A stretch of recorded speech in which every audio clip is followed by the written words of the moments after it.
I hope you are ready for an intense discussion, and I think there are going to be intense discussions going on in movie theaters across the globe as people come out of Maleficent. Not just because there is much to discuss in terms of changes made from the original 1959 Sleeping Beauty, which this is supposed to be based on. It's supposed to be a different perspective, boy is it, but also because people are going to be very surprised and really want to debate the strong, adult, sophisticated, and feminist themes in this movie. I was surprised that the movie went as far as it did, and I think not since Alice in Wonderland are you going to have a movie, a fantasy film like this, which divides people because of its feminism. I think that was the problem with Alice in Wonderland, the live-action Tim Burton version, why some people didn't like it, and I think that's going to be why some people aren't happy with this movie. And Linda Woolverton is at the heart of both films. She is the screenwriter on both movies, and she definitely is working very hard to put some strong girl power stories out there, but I think the big question is, at what cost? All right, so this is the spoiler review. If you have not yet seen Maleficent, you can watch my non-spoiler review by clicking here. But if you have seen it, or you don't mind spoilers, or you're not going to see the movie, but I would advise you to go, because there's a lot of great stuff here that you'll be missing. Although, if you're a small child, I'm not sure. I think this is a movie that takes you down a dark path, and you need an older guide. So, for small children. Someone to make sure that you come out on the end without a warped view of the relationship between men and women. Which I'm curious how Linda Woolverton feels about the way men and women interact, because she's 2 for 2 here. All right, so again, spoilers. This is your last chance to get out of here if you don't want the movie to be ruined for you. All right, so let's discuss. We're going to go through Maleficent in depth because the movie really is all about her. So the different stages of her character's development and what happens to her. And then we're going to go over into the other characters and then discuss, the script, the way it changed, the changes made from the original 1959 animated classic, and then also as I said, the script, the special effects, the music, etc. All right, so Maleficent, wonderfully realized character. Angelina Jolie knocks it out of the park. She is incredibly talented in the role. And in my non-spoiler review, I said she was as good as Johnny Depp as Jack Sparrow and Heath Ledger as the Joker. And it makes me wonder if perhaps the secret ingredient there is being a very talented actor just in general. And then you're able to layer on the more fantastical elements without, losing your grounding as the character. And I think that Jolie does that very well. Because if you think about it, Depp, Ledger, and Jolie are all phenomenal actors just in general. And I think they really have applied that because they take these roles very seriously. They're fantasy roles. And I think that Maleficent is incredibly well realized. One of the most well-realized female characters in any movie, live action or animated or any genre. The exploration of her character, why she does what she does, it's all, I think, explored tremendous detail and I think very accurately. And I think a lot of women are going to like this movie a lot. And I think it really speaks to one part of the feminine experience. But I think that the fact that it's a little biased towards the negative parts is why some men are going to be like, this is kind of not very nice towards me. But anyway, one of you wrote into me, and I thought was very interesting, Zakaria Abbey, who'd seen the film, and she said that she really liked the feminist undertones. I felt there were overtones in the film. But she said undertones, so granted, I'm curious how you guys feel, or undertone or overtone in the film. But I liked what she said about, she said, I like the fact that women who do rebel against patriarchy aren't evil and aren't destroyed, but empowered. And she said this is one of the reasons that she really liked the film. And I think that is a good message. And I thought it was a good message to show women of power who are able to hold their own and compete in that arena emotionally and physically. And I also thought it was good to show that even someone as powerful and as majestic as Maleficent can have some real crap happen to her if she lets her guard down. Now, of course, not every guy's going to roofie you. That's one of the problems with the movie. But Maleficent got roofied. And I think that, it was when she wakes up and the way Angelina Jolie screams when her wings have been taken off was really powerful. And as I said in my non-spoiler review, it's a necessary story. It's a cautionary tale with really not a happy ending, in my opinion, in terms of the relationship between men and women. But let's start out with Maleficent as a child. The film starts out with her as a little girl. I thought the actress they had was very good. She didn't look like much like Angelina Jolie to me. but I thought she did a very nice job. And right away I was like, everybody's going to want to dress up as Maleficent. The horns, the wings, it's pretty spectacular. And I thought the special effects allowed the character to be very well realized in that way as well. It didn't look like a computer animated effect. Sometimes it did, but very rarely. It looked real. The flying sequences were done quite well. So when is Rogue going to fly, Fox? But anyway, I thought she was great. And often when I saw Angelina Jolie as Maleficent fighting, I was like, this is why she should have been Wonder Woman. And many times during the film, maybe Gal Gadot can achieve this same level of, heroism for a female character, but Jolie right now is far and away leading the charge. But as a young character, I thought it was very well done. I thought the story was a little simplistic at that point. I felt it very much read like a children's storybook. And I was like, interesting choice, Disney. Apparently this is a film for very small children. But boy, it ended up not being a film for small children as it went on. But at the beginning, it seemed like a kid's storybook. I thought the relationship with Stefan was interesting. I would have liked to explore it just a little bit more because it became so integral down the line with the betrayal. And I would have liked to have seen it acknowledged at the end as well when they have their final fight, we were friends, or, that they came from such a good place. Or maybe it never was a good place. I mean, they did meet when he was stealing something. So perhaps King Stefan, or just, at that point, Pauper Stefan, was just never a good person. And Maleficent is not a good judge of character. But anyway, I thought that I did believe their relationship, and it worked going down. I felt the betrayal. And I thought Charlton Copley, well, we're not getting to Stefan yet. We're just discussing Maleficent. This film is tough because everything intertwines to such a large degree. And it all just stems from Maleficent, who is the center of the film. So, yes, so Stefan, I thought their relationship was very good. The kid actors, they were good enough. Then, of course, when she gets older, as I said, that sequence when her wings are stolen was really well realized. I really liked it a lot. I thought it was very good. And I think that's a credit to both Jolie and Copley for really doing a great job with that performance. I thought the battle sequence was cool when she first repelled the king's men, and I thought that was all handled very well. I didn't quite understand why after her wings were stolen, she went to like the ruins in her kingdom. I was like, where did those come from? She's like, I'm going to take a really long walk. And I guess at the end, a little bit later, when someone was like, where's her wings? One of the forest creatures, you heard it like very small off camera. I guess she was ashamed that her wings had been taken, so she went to go and hide in the ruins. And I liked that they were very similar to the ruins from the animated classic. And you really felt the character's pain, which again is to Jolie's credit that she was able to establish that so well and so quickly and in such a short period of time. And it worked much better in the film than it did as the clip. The Queen of the Moors is one of the clips they released. A lot of the clips from this movie don't work well out of context. You really need to sit down and watch the entire movie. So I thought that was great. I loved the way that was handled, and I loved when she said a whole celebration for a baby. How wonderful. And then, of course, when she shows up at the christening, that was just phenomenal. That was one of the best sequences, not only in the movie, but that I've ever seen. As I said in my non-spoiler review, it made me worry about the future of animation. If live action can do something this magical. I thought the drums that were added to the music in the background were just so thrilling and just mesmerizing. And so was Jolie's performance. Everything came together in that sequence. The acting, the special effects, the set design, the costume design, the music, the script. Everything was perfect, and this revenge this character had. And to some degree, I think some people are going to be upset that Maleficent has been turned into an evil ex-girlfriend. And it really did play that way. But I think the betrayal was so intense that you could see why she would be so upset. I wish I knew why she changed her clothes. I wish she'd had a thing where she was like, if they want to see me as the villain, I'm going to play that role, etc. But her entrance, you really can't fault it because it was just so amazing. So incredibly well realized. And I thought the curse, the way it was done, was great. That baby even acted well. Everybody was great. So I loved that sequence. I also thought, then the movie took a very interesting turn because she was truly evil in that scene. And it almost reminded me of, it's like she really hated that baby because she wanted to have a baby with King Stefan. Where were all the male fairies, by the way? I think maybe a lot of the pressure would have been taken off if there had been other fish in the ocean.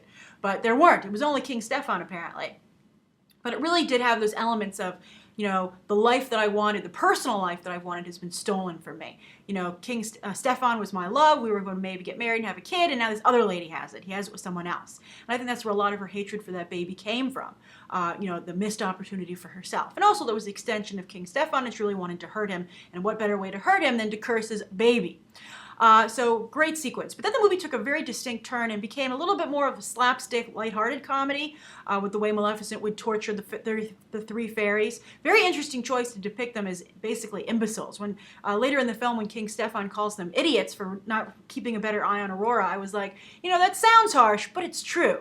And I guess they had to be turned into idiots because of the betrayal. I mean, not only for Maleficent to shine, but because in some degree they did betray her. And I guess I also would have liked that to be underlined a little more. But I think you could sense it. I mean, very few times in the movie was I like, that doesn't make sense. I was just like trying to take it all in. I was like, I'm surprised you're going here. This is very interesting. Isn't that beautiful? The whole movie was just so stunning to look at. But anyway, young Aurora. Again, that baby really delivered. And I thought it was quite touching, the scenes with toddler Aurora, not only because of the way they were handled, but that's Angelina Jolie's real child, her actual daughter, Vivian. So I thought that was great. And as I said in my non-spoiler review, this movie, I think, humanizes not only Maleficent, but Angelina Jolie as a celebrity persona. And to see her interact with her child that way, I thought was really touching. So I thought those sequences were great. I liked, and when Aurora got older, it also was very good. I thought, I'll get to Elle Fanning in a moment, but I thought the interaction between them was interesting, and it did build again on that surrogate mother, that, this is the child that Maleficent felt she was robbed of and that she wanted to have. Which is an interesting choice. Two situations here. One, when Aurora said, oh, wouldn't it be great if we could just live in these magical woods, the moors forever, forget everybody else. And I was like, it's very feminist. I guess, I mentioned that to one of my friends I went with, and she was like, well, that's because Aurora hadn't really met anybody else. She never met any men. So, what else did she know but Maleficent and having a nice time with all these magical creatures? But still, it's a powerful statement to go and close yourself off from the rest of the world. It's another way that this movie emulates Frozen. And, the chicken or the egg, which came first? Frozen was first at theaters, but I believe Maleficent was being worked on longer. So, you have another situation. Elsa ran into the woods to start her ice kingdom, and, Maleficent and Aurora want to retreat into the moors. The other thing was, though, is that, as Maleficent became the mother to this child, I felt that for a movie that had very strong feminist, I feel, overtones, for it to be so disrespectful to Aurora's actual mother was surprising. It actually reminded me of the horrible situations that you read about with, for instance, Gisele Bündchen and Bridget Moynihan, the whole Tom Brady situation where Gisele came in, Tom Brady left Bridget Moynihan, just really quickly, left Bridget Moynihan when she was pregnant, and then Gisele went around saying, I feel like I'm this child's mother. And Bridget Moynihan and a lot of mothers were like, that's crossing the line, Gisele. You have your own kids, and there's only, you are a wonderful stepmother, I'm sure, but you're not the child's actual mother. She has an actual mother, and you stole her husband. So I felt that for the original mom, how convenient that she croaks in the middle of the movie, off screen no less, to not create an awkward situation between Maleficent and her. And for instance, Maleficent robbed that woman of being able to raise her own child because she cursed the baby. So, I just feel that they conveniently left out the part that Maleficent was actually really horribly cruel to that woman, for all the girl power the movie tries to perpetrate. Then also, trying to break the curse. I did think the scene was very powerful when she decided she wanted to try and remove the curse when Aurora was sleeping. That was a very intense, really well realized scene. The special effects, again, another sequence where everything came together just perfectly. And I didn't think it seemed rushed to me. It felt earned that she wanted to take this back. And it was an excellent life example that before you put any evil curses on someone, you should really count to 10. So I thought that was amusing.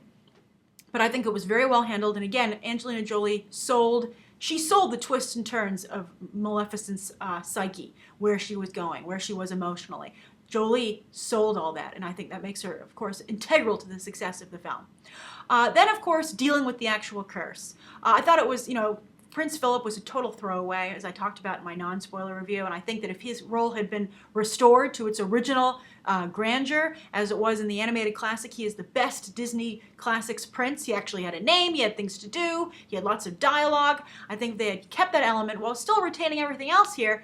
The movie would have been better. But literally, he was just, as I said again in my non-spoiler review, a pawn, literally floating around behind Maleficent. So she tried to break the curse. I thought it was interesting to see her racing towards the castle. That shot we saw in the trailers of the horse near the castle with its rider, was Maleficent, not Prince Philip, as assumed. Her horns very easily could have been mistaken for the feather in his cap. This Prince Philip doesn't wear a cap. But that was a very good sequence. I liked it a lot. I loved the way it was realized that Aurora's finger was like itching and like there was something going underneath it, like pressure, and that's why she wanted to prick it. I thought that was a great addition, and because what would compel her to do what she did. And I thought that that sequence was reminiscent of the original, very haunting sequence from the animated film where she's led through the catacombs, the hidden catacombs of the castle to that spinning wheel. I didn't understand why they didn't burn the spinning wheels though. Why they were just, let's just break them up and put them in this giant room. I'd be like, get rid of them. I mean, of course, you know, in the original animated film, it just made a spinning wheel out of nothing, but here at least it had some pieces it just had to assemble. It was the IKEA curse. But also when Maleficent had to get into the castle with those iron thorns, I thought it was very ironic because she put thorns around her own kingdom, but you could also see that it was highly ineffectual, that she was able to just, you know, maneuver her way around them. And I would be like, why wouldn't you put up just an actual, you know, fence where you can't get through? You know she doesn't have wings, she can't get over it, and so I just don't understand why you would create a path for her to get through. They're like, we're just going to tick her off and make her really uncomfortable. So I think for all of the annoying things that Stefan did, making his ironworkers work late into the night, at the end of the day, it was totally useless amount of effort. I mean, it was much more effective when they have their big confrontation, which I'll get to in a moment. But with the curse, of course, it was Maleficent's kiss of true love that woke her up. And again, I think this would have been stronger if Frozen had already explored it, but I really liked the sequence. I loved the way Maleficent manipulated it, you know, to make everything work out, that she was desperate for this to be true love, and for maybe her hopes were raised again that true love did exist. And I thought when she was peeking through that curtain, hidden in the room, and she saw that true love, you know, didn't exist, you know, love at first sight, that she was crestfallen once again. It was like another blow to the heart once more. And again, Jolie was able to sell it just with her eyes. And she was really, you know, charming and I think very emotional in the way she said goodbye to Aurora and that she would always protect her. And you believed it was an act of true love. I felt the bond between the two characters. That was a problem I had with Frozen. I never felt the bond between Elsa and Anna, besides the fact they were sisters and they were supposed to have a bond. I felt the bond here, and I really liked it. So I thought that sequence was very well realized. Then the confrontation with King Stefan. By the way, I don't know why she wasn't hugging the wall to get out of there, why she would just walk through the center of the room. I'd be like, apparently Maleficent is not used to walking into traps. This is the second time he got her. I thought that was a very scary sequence. I really liked it. I thought the way the iron was used, I thought Maleficent was in genuine danger. I know some people will take issue with the fact that she didn't turn into an actual dragon.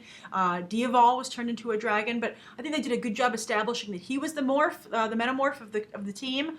And also, when you have Angelina Jolie, you don't want to turn her into a dragon. You want to use Angelina Jolie and continue to see her. And it was worth it, because when she got her wings back and she was kind of wearing that leather biker outfit with the horns, she looked so cool. It was amazing. When she came out of that glass, out of the window, she broke through the window in slow motion. It was one of the coolest things I ever saw. I loved it. I would put it up there with Ginormica's big climactic sequence at the end of Monsters vs. Aliens, which I thought was a phenomenal sequence as well. A true heroic female moment. It was stunning.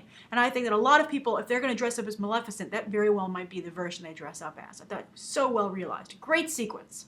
And also I thought it was interesting that she pretty much let Stefan die. I would have liked to, as I said, I would have liked to have seen some real recognition of their initial friendship there, where they came from and, how did they get to this place of just such mutual hatred, considering that they started from a place of love. Although I do question if Stefan ever truly loved Maleficent. I think he was a user and a manipulator, but I thought that was good. But although I thought it was interesting how quickly Aurora forgave Maleficent, apparently, for killing her dad. She took her away from her mother because of the curse, and then she killed her father. And her father, never did anything bad to Aurora, was really trying this whole time to protect her. I mean, he was a weirdo and he was crazy, but I think to Aurora, and also you would think she'd have some of his personality traits, unless the fairy's blessing at her christening wiped out all of her personality by just saying she'd always be happy. And to some degree, Aurora was a very simple character. She wasn't, I think, as sharp as both Maleficent and King Stefan. I think those were two very well-matched characters, Maleficent and Stefan. But Maleficent let him die, and then I thought the ending was good, although I think I would have liked it to have been more clear if Aurora was the queen of the Moors and the human world, or just was the human queen of the Moors. And if she was the human queen of the Moors, to what point? Because she doesn't have any magical power, so she can't tend to anything or protect it, really. She's more like an ambassador, almost. And then, of course, Prince Philip showed up at the end. He was like, oh, wow, what luck. I was in the woods and I ran into the Queen of the Fairies. Thank goodness. And I mean, again, really a waste of a character, which I think if it had been bulked up would have saved the movie. So let's go to Prince Philip, I guess, really quickly. How would I have bulked him up? What would I have done? I guess I would have had him come earlier to the castle because he's there for the 16th birthday. He's betrothed to Aurora, and so he sees King Stefan's madness, and I think you could really show him there being the voice of reason in the kingdom, dealing with the guards and the iron workers, and then also maybe at the end being like, she seems like she's trying to help Aurora, etc. I think it would have been nice to have him meet Aurora much earlier in the film and grow their friendship as well, and maybe also have him interact with Maleficent. Prince Philip originally stormed the castle to save the day. Why couldn't he storm the castle with Maleficent this time? I know Diaval was there, but she could have an entourage. It's too bad he was just floating motionless behind her.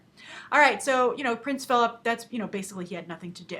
All right, so let's move on to the next character. Let's move on to Aurora. I thought that Aurora worked very well here. I thought that Elle Fanning did a really nice job. She worked very well playing off of Angelina Jolie, but her character, she seemed very young. I questioned, I would have made maybe an older 16 than they chose. This was a very realistic 16 for both Prince Philip and Aurora, but I think it kind of dragged the story down a little bit. And as I said, not a very sharp character. You really question how good of a ruler she could truly be. She seemed mostly like to play. I mean, I think she, where was the school system in this enchanted kingdom? Why did Maleficent, conjure up someone to homeschool her at least? I think that her upbringing really, didn't help her out in her management skills or ruling skills. So I think she very much ended up being like a figurehead. But she was likable, and I thought she sold the scenes that she needed to sell. And she looked very princessy. I thought her costumes were great. I thought she looked really great. King Stefan. I thought Charlton Copley was phenomenal in this movie. I'm seeing a trend for him playing these crazy guys who are really horrible and mean, especially after seeing Elysium. And he seems to be quite good at playing this kind of character. But he was very good. He was a very well-realized villain. Just like Maleficent had a lot of depth as a character, so did Charlton Copley's Stefan. He was never cartoonish, and he seemed genuinely dangerous. And I honestly felt his confliction about whether or not to take her head, and then his own twisted way makes the compromise to take her wings. Charlton Copley, I think, was very well cast and just did a phenomenal job with the role. As for Diaval, Maleficent's manservant, I thought that actor did a very good job, and the role ended up actually being very good. It was someone for Maleficent to talk to bounce dialogue off of, and I thought that he served a very good purpose. He was constantly watching. It was very funny when they're like, "No one will ever find us here in the woods," and then bam, it took 2 seconds for that crow to find them. I thought that was very amusing, and I liked the makeup work on him, and I liked the funny things about how he turned into different creatures, and he liked it or he didn't like it. I thought it was a very humanizing character, and also added more layers to Maleficent because you saw how she interacted with him. So I like that character a lot. As for the script, as I said, Linda Wolverton, very strong feminist agenda, both with Alice in Wonderland, but even more so here with Maleficent. And I think telling a story about how women can be abused when they let their guard down is an important and necessary story. But I think that she didn't work hard enough to keep men in the picture and make this a movie that they could draw inspiration from as well. And again, that missed opportunity lies in the Prince Philip character. But the script is well written. I think that the character of Maleficent is incredibly well realized, and while it's very one-sided, that one side is presented incredibly well. I think this is a very accurate depiction of some of the bad interactions that women have with men and how it makes women feel and how women deal with it, both in the good way and bad way. And you have to admit, Maleficent was a real nice person, that she really got over this and she forgave everybody. She was the bigger person. She made some mistakes, sure, but very multifaceted depiction of betrayal, revenge, and forgiveness. So then the setting and the special effects, the 3D, the music. Robert Stromberg, of course, comes from a production design background. You can really see that here. This was an incredibly well-realized fairy tale. Every room was beautiful and looked like it came out of a storybook. You often think that only animation can get this kind of charm and beauty, but here's live action not only doing it, but doing it better than animation. So, if they had made a live action Frozen movie, if I were Disney, I'd seriously be considering doing that, because just imagine those special effects with a feature film budget. It could be just phenomenal. So maybe Frozen 2 should make the jump from animation to live action. I'd be interested to know if you guys would be curious for that. I would love that. So I thought that was really well done, and the music was so perfect. Just everything was perfectly realized to create a live-action fairy tale. And I think a lot of that comes from Robert Stromberg, on his first directing gig, no less. So I think kudos to him. I know he's taking a lot of heat in the reviews for his storytelling skills, but I don't agree. I think, again, this was just a one-sided story, and that was not his fault. I thought that all the emotional notes were hit just right, and he did a wonderful job crafting the story of the film. I thought it was great. Then for, finally, the changes that were made from the original movie. This is huge changes. It almost makes it out that the original story from 1959 was a lie told to make Maleficent look bad. And to take men out of the picture again, and to have a situation where, you know, a true love's kiss was between a surrogate mother and a daughter, really changes a lot of the romance of the original. You know, love at first sight, and a lot of what was going on in that movie, what that movie's messages were. They weren't obviously as powerful as Maleficent, but the changes are just incredibly vast. And not only do you have changes in terms of, you know, who the hero of the story is, who you know, they made the three fairies incompetent, as I said, but then also you have the thing about no longer making Maleficent a villain. And while I loved repurposing Maleficent as this kind of strong female character that has a moment of weakness, and that even she is cut deeply by it, is important, and I think it's a wonderful addition to fictional characters, and not only in Disney but in general, and it opens the door to very good discussions and, you know, some deep thoughts by women of all ages. But it robs Disney of one of their most iconic villains and their most unapologetic villains. And it also speaks to the problem that women always have to be, you know, their problems have to be rooted in personal relationships. I'm evil because of a romantic relationship. I'm evil because I'm protecting my child or a child. It's a pet peeve that I have with the way women are portrayed, and, you know, you see it applied here once again. And I think I'm more forgiving because I think the message is so strong and so well realized, and the character is so great. And it's, as I said, I think one of the best female characters ever put on film. And I would hope that maybe in another Disney fairy tale movie, or maybe a sequel to this, I would love to see a sequel to Maleficent. They can maybe bring guys more into the picture, maybe introduce a male fairy. I don't know. It would just be great to see, you know, maybe a new chapter where guys aren't quite as villainous, because I don't want to lose the villainous guy, but that shouldn't be all there is. You know, and, you know, the male servant, the male villain, and just the male stand-in. You don't have someone who's really contributing to the story. And I think we all have more fun when we're all equals and we're all playing at the same level.